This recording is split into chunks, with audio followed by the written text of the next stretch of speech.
کیا کیا آپ کو احساس ہوا کہ کتنی بڑی غلطی ہو رہی ہے؟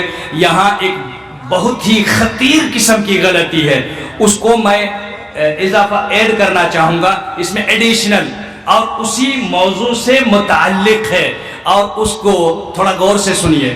میں یہاں کسی پر کوئی بات نہیں کر رہا ہوں، لیکن کئی بار ایسے ہوتا ہے کہ لوگ غلط جگہ غلط طریقے سے پیسے لٹا دیتے ہیں اور اللہ کے کلام اور اللہ کی باتوں کے لیے، تعلیم کے لیے وہ آناکانی کرتے ہیں۔ یہ کیا چیز ہے؟ یہ ایک ایسی مہلک بیماری ہے جسے نواقض اسلام کہا جاتا ہے۔ نواقض اسلام کتنے ہیں؟ 10 ہیں۔ لا الہ الا اللہ کہتا ہے کوئی شخص، 5 وقت نماز پڑھتا ہے، ہر سال حج کرتا ہے، عمرہ کرتا ہے، روزہ رکھتا ہے، زکوٰۃ دیتا ہے، دین اسلام کے سارے کام کرتا ہے، لیکن ان 10 میں سے کوئی ایک کام اگر کوئی کرتا ہے تو وہ مسلمان نہیں ہے۔ اس کا یہی مطلب ہے کہ یہ نواقض اسلام ہے۔ تو یہ جو ہم کرتے ہیں کہ اللہ کے سوا اپنا تن من دھن لٹا دیتے ہیں، اس کے لیے ہم دیوانے ہو جاتے ہیں، لیکن جہاں اللہ کی بات آتی ہے وہاں ہم بالکل پیچھے ہٹ جاتے ہیں، یا مجلس سے غائب ہو جاتے ہیں، یا اسکرین سے ہی مٹا دیے جاتے ہیں۔ وجہ کیا ہے؟ اسی کو کہا جاتا ہے توہین یا اہانت، اللہ کے کلام کی اہانت، اور یہ اہانت یہ نواقض اسلام میں سے ہے۔ اور نواقض اسلام کتنی خطیر بیماری ہے، کتنا ڈینجر ہے، اس کو آپ نے سمجھا کہ 5 وقت کی نماز پڑھنے کے بعد بھی وہ مسلمان نہیں کہلا سکتا ہے، ہر سال حج کر رہا ہے پھر بھی وہ مسلمان نہیں کہلا سکتا ہے، کیونکہ اس کے اندر 10 میں سے ایک نواقض اسلام ہے۔ اور نواقض اسلام جو 10 ہیں، ان 10 کو یہاں بیان کرنے کی اس کے لیے وقت چاہیے، جو ابھی وقت نہیں ہے۔ جو یہاں ہم کہنا چاہتے ہیں وہ یہ ہے کہ اعراض عن کتاب اللہ کی کتاب قرآن پڑھاتا ہے، اس سے ہم دور ہٹ کے ایک جو ہمیں انجوائے کرتا ہے اس کے لیے ہم نے دروازے کھول دیے، اپنے لٹا دیا، سب کچھ تن من دھن لٹا دیا، اور اللہ کی کتاب کی خدمت کرنے والوں کے لیے ہمارے دروازے بند ہو جاتے ہیں۔ تو ایسی جگہ پر ہمیں سوچنا پڑے گا، یہ اللہ کی کتاب سے یہ اعراض کرنا ہے، اس سے منہ موڑنا ہے، اور یہی منہ موڑنا ہے جسے اللہ تبارک و تعالی نواقض اسلام میں سے مانتا ہے، اور نواقض اسلام کے بعد کوئی شخص مسلمان نہیں رہ سکتا۔ اگر اپنے اسلام کی کسی کو فکر ہو تو اسے چاہیے کہ وہ اس مسئلے کو اچھی طرح سے سمجھے، اور یہ اپنے بچوں میں بھی منطبق کرے، اور خود اپنی ذات میں بھی، اپنے نفس میں بھی اس چیز کو امپلیمنٹ کرے، اور وہ یہ دیکھے کہ کس قدر اپنے اندر اسلامیت پاتا ہے۔ میرے عزیزوں، میرے بھائیوں اور دوستوں، احبابوں، اللہ تبارک و تعالیٰ آپ سے کیا چاہتا ہے؟ آپ سے صرف اتنا تو چاہتا ہے کہ آپ اس کے دین کے لیے توجہ دو، اسے سیکھو اور سکھاؤ۔ یہ امت اس امت کی شروعات ہی ہوئی تھی۔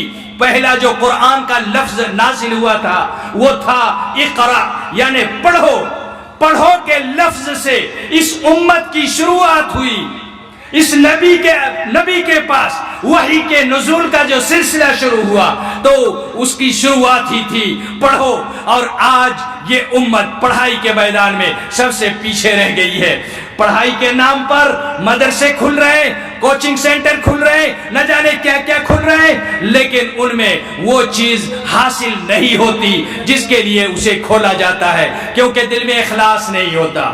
بہت سے لوگوں کا اخلاص نہیں ہوتا الا ماشاء اللہ، اور بہت سارے لوگ اس کے بارے میں ایکسپیرینس بھی نہیں رکھتے، بہت سارے لوگوں کو آئیڈیا بھی نہیں ہوتا ہے کہ وہ کیا کر رہے ہیں۔ لہٰذا ایسے لوگوں کے لیے یہاں درس ہے کہ وہ اپنا بھی جائزہ لیں، امت کا بھی جائزہ لیں، مدارس اور ان بچوں کا بھی جائزہ لیں، تاکہ ہم اپنے معاشرے کو ایک مثقف اور کلچرل جانکار معاشرہ بنا سکیں، ایک سوسائٹی بنا سکیں جو جانکار ہو، بیدار مغز ہو اور بہترین ڈیولپ کرنے والا، جہاں ڈاکٹر بھی ہوں، انجینئر بھی ہوں، جج بھی ہوں، بیرسٹر بھی ہوں، بڑے بڑے علامہ بھی ہوں، مولانا بھی ہوں، مفتی بھی ہوں، ائمہ بھی ہوں، خطبہ بھی ہوں، ہر قسم کے لوگ ہمارے معاشرے میں موجود ہوں گے اگر ہم ان تمام چیزوں پر دھیان دیں گے، غور و فکر کریں گے۔ لیکن اگر ہم نے ایسا نہیں کیا تو ہم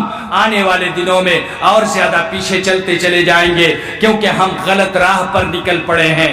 ہم اپنے ڈیولپ کے بجائے اپنے کو تباہ کرنے کے راستے پر چل رہے ہیں۔ جی بچوں کے بارے میں جی میں نے بچوں کے بارے میں کہا، حافظ ہے نا، یا حافظ کلام اللہ۔ بہت ہی ایموشنل یہ لحظہ ہے اور پتہ نہیں میں کہہ سکوں گا یا نہیں۔ اللہ کا قرآن حفظ کرے یہ بڑے سے بڑے انسانوں کے بس کی بات نہیں ہے۔ الا من اختارہ اللہ، اللہ جسے چن لیتا ہے اسے اس کے سینے میں قرآن اتار دیتا ہے۔ صحابہ میں سے بہت سے ایسے تھے جن کو پورا قرآن یاد نہیں تھا، حافظ نہیں بن سکے، لیکن آج اگر آپ کے اس ادارے سے چند بچے جنہوں نے اپنے سینے میں قرآن کو محفوظ کیا ہے، یہ بہت ہی ایموشنل مومنٹ ہے، بہت ہی جذباتی مرحلہ ہے۔ میں ایسے وقت میں ان سے یہی کہوں گا کہ پیارے بچوں، آپ نے اللہ کے کلام کو حفظ کیا ہے، اللہ کا کلام جو آپ نے حفظ کیا ہے اس کو حفظ دو طرح سے کیجئے۔ ایک تو لفظ کو آپ نے یاد کر لیا، اس کو آپ کبھی بھی بول سکتے ہو، اور دوسرا یاد کرنا، حفظ کرنا یہ ہے کہ آپ کو دیکھ کے لگے، آپ کے کام سے، آپ کے حرکت سے یہ لگے کہ یہ دیکھو چلتا پھرتا قرآن جا رہا ہے، قرآن جا رہا ہے، یعنی آپ قرآن دکھنے لگو۔ آپ جو کام کرو قرآن کے مطابق کرو، قرآن نے جو کہا ہے اسی پیغام کو امپلیمنٹ کرو اپنے نفس پر اور اپنی ذات پر۔ تو یہ سب سے بڑا قرآن کا حفظ کرنا ہے، اور یہی مقصد بھی ہے قرآن کے حفظ کرنے کا۔ اور پھر اسی کے ساتھ ساتھ میں مبارکبادی دوں گا سب سے پہلے آپ کو کہ آپ نے محنت کی، اللہ تعالیٰ اس محنت کو قبول فرمائے۔